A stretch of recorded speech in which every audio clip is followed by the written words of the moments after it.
Hello everyone and welcome to another installment of the Figuring Out Fatherhood Chris Unplugged podcast. I'm your host, Chris Topper, and what I do is I squeeze important life, personal development and parenthood topics that I picked up in my journey into short bite-sized episodes to help in your journey to becoming a better version of yourself and becoming a better parent. New episodes of this podcast come out every Tuesday at 8 p.m. British Standard Time. Today's episode is a bit dark, but essentially I wanted to talk about how you explain death to a child. Ordinarily, we wouldn't want to think about death and children at the same time, but someone actually asked me, how would I go about explaining the concept of death to my daughter? And that, coupled with the fact that was just about the pandemic and we're on the brink of World War III, I thought, now's a good time for me to actually do some research into this topic and figure out the best way to explain death to a child. And I figured I'd turn to an episode that will share with you guys. But side note, life actually comes at you real fast. A few weeks ago I was talking about my daughter starting a YouTube channel. Today I'm talking about explaining death to her. But just as an update, I have decided against her being on YouTube for the time being. My mind might change later on down the line. Don't come a hypocrite if you see her on YouTube, but for now, I've decided against it. The original question which triggered this entire episode was, say you were talking to an adult about someone dying and your daughter was around. Would you mask the concept of death from her? The question caught me off guard, and thinking on my feet, my initial thoughts were, A, her age. She's only just 4 and she probably doesn't know what death is, nor does she understand the concept of it, nor does she know what it means for someone to die. B, her innocence. I have to protect this by all means. I have to make sure that I protect as much as I can to the best of my ability. And C, I'm actually not equipped to have this conversation with her, unfortunately. Not at that point in time anyway. Now I am, but back then, like I said, I was thinking on my feet. I hadn't considered that question before. I hadn't considered some scenario before. And yeah, I wasn't equipped to answer that question at that point in time. So my initial response, once I thought all these things through and realized I wasn't equipped to have this conversation, was I wouldn't talk about that in front of my daughter. Adding to that, I also said I think I'd wait until she comes to me to ask me about it, or she's heard about it from somewhere else, or someone that I know or that she knows has passed away. Those are the 3 instances I thought to myself that I would introduce the concept of death to her as a 4-year-old. Now, some of you may think that that's just me avoiding the topic entirely. Some people may think that's incorrect or responsible. Some people may think that's the right approach to take. I don't know what's right, but one thing I do know for sure is I know my daughter better than you do. And my reasoning behind it was fairly sound to me anyway. And my reasoning was, she's only 4 and she doesn't know what death is. No one's probably spoken to her about it before, nor has anyone that she knows in close proximity died. So I don't see the benefit in introducing the idea of someone dying to a 4-year-old if it hasn't happened. I didn't want to make her anxious, I didn't want to give her a complex, I didn't want to make her worry unnecessarily. So following up on that conversation, I kept thinking about it and I didn't stop until I actually looked into it. And I asked myself, when is the right time to introduce death to my child? And one of the things that spun me the most is the fact that I, along with probably many other parents out there, are probably unaware of how familiar our children are with the concept of death already. They see dead insects, dead plants, dead flowers, dead animals, dead pets. In cartoons, people die. On TV, people die. They're probably familiar with the fact that people actually die. They have a very, very basic understanding of the concept, should I say, of people or things dying. They may not understand what necessarily it means to die, but they have an idea that, you know what, this person disappears and doesn't come back. This thing doesn't come back to life, or is asleep for a long time. They have a very, very basic understanding of the concept of death. But as I said previously, you know your child better than anyone else. So it's entirely up to you to do the work, do the research that goes into it, and figure out the best time to talk to your child about death. Personally speaking, I've already shared my thoughts, and I will potentially just wait until it happens to someone in close enough proximity to us, or she's heard about it from somewhere else. But if she does hear about it from somewhere else, is a conversation I'm going to have with the source of that information.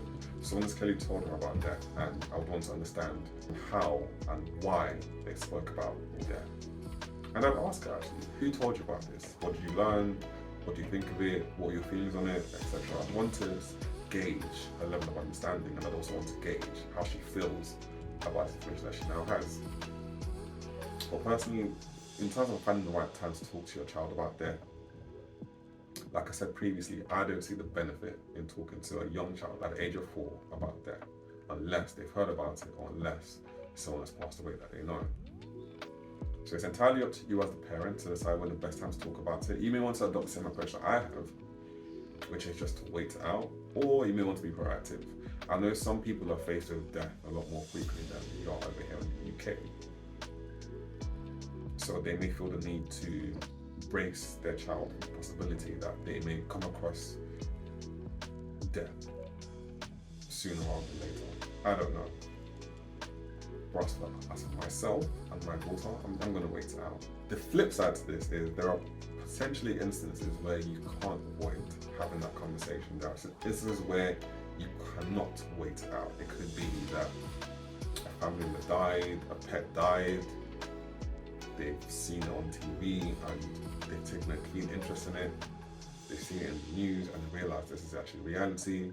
And off the back of that, your child comes to you to actually ask you about it. You can't avoid the conversation at that point. So how do you approach that conversation? The first thing to know, it's important that you don't just gloss over a question, like they haven't asked you something very, very serious.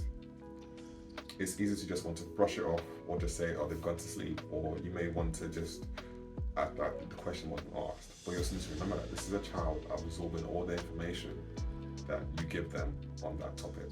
If it's someone that you both know, while you're able to process and understand what you're feeling, keep in mind your child has never experienced what they're feeling before, and they're still trying to figure out what it is they're feeling. So glossing over that topic or their question doesn't help in any capacity. You need to actually speak to them about what's happening and the reality of it. They're trying to understand what they're feeling and why they're feeling that way. At the same time, try not to worry them or make them anxious or make them think that they're close to death. And you also don't need to get taught about what's happened from a third party. You don't know what that person is going to teach them. So if someone has actually died that you both know, I would recommend that it's best that you speak to your child about it and don't just pretend like it doesn't happen. So how do you actually explain death to a child?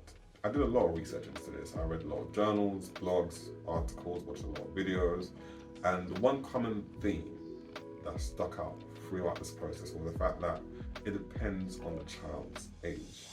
Obviously, like I keep saying, you know your child better than anyone on the internet, better than I do, better than anyone that's written books. You know your child the best. So you make the final call on this, and you know how much information they're willing to absorb at any point in time. But at a very, very basic level, it comes down to the child's age and the level of development. For the purpose of this episode, let's just make an assumption that someone you and your child both know has passed away.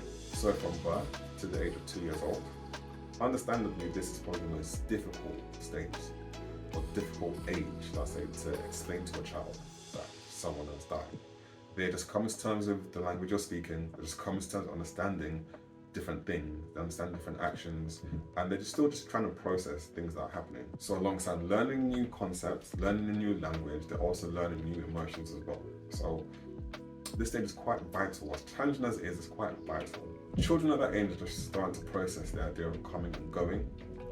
And at that age, they have this expectation that people generally return all the time. They come back at some point. So it's important that you emphasize the fact that this person will not be returning. You don't necessarily say it's because they're dead, you don't necessarily say it's because anything bad has happened to them, but just emphasize the fact that the person is not coming back. This is to manage expectations, as well as let them know that things like that actually do happen, where someone leaves and they don't come back. The fonder the memories they have of this person, the more important it is to emphasize the fact that the person will be coming back. Because as a young child between the ages of 0 and 2, they may want to actually go out and actively look for this person. They may keep asking about this person. So it's important that you remind them that this person will not be coming back. It may be someone that you're close to, and it may be quite traumatic for you to keep hearing these questions over and over again.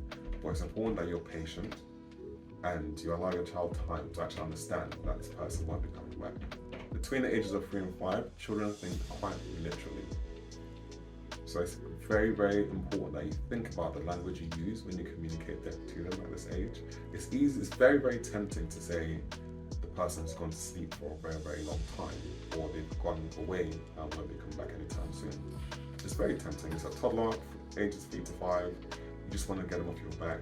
They can be annoying, so you just want them to go away. But it's important that you don't use this kind of language because it can be very confusing for a child. I've taken it quite literally. They associate sleep with waking up. They associate going out, coming back. So they may long for the person to wake up. They may long for the person to come back. So it's important at this stage you start to introduce the idea of death to them, so that they understand that it's actually quite final and it's not reversible. And you may need to do this again a number of times before they actually finally understand. But it's important that you don't confuse them. And as well as not confusing them, you also need to let them know that there are different causes of death, because at this age, children tend to think things are their fault. And you don't want them thinking that someone passing away is their fault. Ages 5 to 9, by this point, the child probably understands that death happens. They understand that death is not reversible, and they understand that death is final. But at the same time, they will also have frequent thoughts about death, especially when it's happened quite recently. They'll think about death a lot, they'll think about themselves dying as well, and they're going to ask you a load of questions. Lots and lots of questions. And again, it's important that you stay patient, you stay calm, you stay collected while explaining to them what's happened. It may be traumatic for you, unfortunately, and it's okay to be emotional in certain points, but at the same time, you don't want to distress your child. They are still a child after all. Even though they understand what's happened, you don't cause them distress or panic. So I guess between the ages of 5 and 9, what's most important is that they feel supported and they feel like they can ask you questions at any given point in time. You need to allow them to ask questions, make sure they feel comfortable asking questions. But the flip side of that is try not to overload them with information, try not to give them too many graphic or grim details about the person's death. What you want to avoid is them having nightmares about death or about that person. So again, like I keep saying, you are the parent, they are the child. It's up to you to gauge how much information they can take at any point in time. Make sure you also reassure them that they're safe and the person dying wasn't their fault. And the final age group, ages 9 plus, by this stage of their lives, they probably really understand what death is. They really understand different causes of death. And they really understand that death is final. And at this age, death probably hits them the hardest because they have a bunch of memories of this person. They are fully getting in tune with their emotions. So what's most important for them at this stage is support. And they need support because not only are they grieving, they're coming to terms with the fact that they probably also die at some point as well, especially if it's the first death they've ever experienced. So not only are they grieving the loss of someone, they're now dealing with the fact that they may die at some point someday. And this can be quite overwhelming for a child. So it's important that you make sure they're supported, you're there for them, and you're there to answer any questions they may have. Also keep in mind, at ages 9 plus, there may be changes in their behavior, which you might find quite challenging. So you as well, you may also be grieving. Now you have to deal with a grieving child who's also exhibiting challenging behavior as well. So it can be quite a lot and it can be quite traumatic, but again, you are the parent, they are the child. Make sure they feel supported throughout the entire process. If you need help, make sure you reach out to your community, to your support system, to a professional, someone that can help you through this process, because it can be quite challenging if you have to do it on your own. In addition to this, at this age, they're also understanding who they feel comfortable and uncomfortable speaking to. They may feel comfortable speaking to someone else about this death in the family or about the death that they've experienced. So try your hardest not to take it personally. They may feel comfortable speaking to an uncle, an auntie, or a family friend, or another caregiver about this. That's perfectly fine, and it happens. Just try not to take it personally. It's not a slight against you or your parents' inability. It's just in that moment, they may feel a lot more comfortable talking to someone else about it. So let it happen. as long as it's someone that you trust. Some final few thoughts from me before I wrap up. The first one being, children learn at very, very, very different rates. They learn and develop and they gain emotional maturity at very, very, very different rates. So it's up to you as the parent to figure out when's best to communicate specific bits of information to your child. In addition to that, children learn by repetition. So you may find yourself repeating the same answers and getting asked the same questions over and over again. So try to remain patient, try to remain calm, and remember the fact that your child isn't asking you these questions to spite you or to upset you. They're just genuinely trying to understand what's happening and why they and yourself are feeling how you're feeling. Second point, it's important to pay close attention to your child's needs and to what they're experiencing. The reason I say this is because they could have actually heard or found out about that outside of the home. They could have heard about it at school or at a friend's house, anywhere really, and they may not go to you or the other parent to ask you about it. You know what, they could have found out about it and just forgot. It happens. But try and pay close attention to their needs. Some parents may feel obliged to ask the child if they've heard about that and if they want to talk about it. Some people just are willing to just wait and let it happen. It's entirely up to you to decide how you want to go about approaching this. But if you suspect your child has heard about that, has found out about that from a third party, I would encourage you to speak to them about it. Try to find out what they understand about it, what they've learned about it, and how they feel about it as well, and let that guide the conversation you have with them about that moving forward. Finally, death occurs in very, very different ways. It could be sudden, it could be anticipated, it could be unexpected, it could happen in any form, anyway. And it's important that you keep in mind that everything I've touched on today is very, very, very high level and doesn't even touch on traumatic experiences such as witnessing death or being in the same vicinity when it happened, or just experiencing the life-taking moments, such as it could be a car crash the child was in and maybe someone in the car died. These are very, very traumatic experiences and take a whole different level of communication and understanding with your child. So I say all this to say each encounter with grief is unique and different in its own way, and it's entirely up to you to decide how best to broach this topic with your child. Grief is such an interesting concept because a child could be a lot more devastated with the loss of a pet. The pet could even be a goldfish than they are with the loss of a grandparent. And while they may seem okay, they potentially might not be. And while they may not seem okay, they may not need as much concern as you probably have. I've said this like 5 times on this episode, but again, you know your child better than I do. You know your child best, so it's entirely up to you to gauge what they need. It's entirely up to you to gauge what would help them feel better in that moment.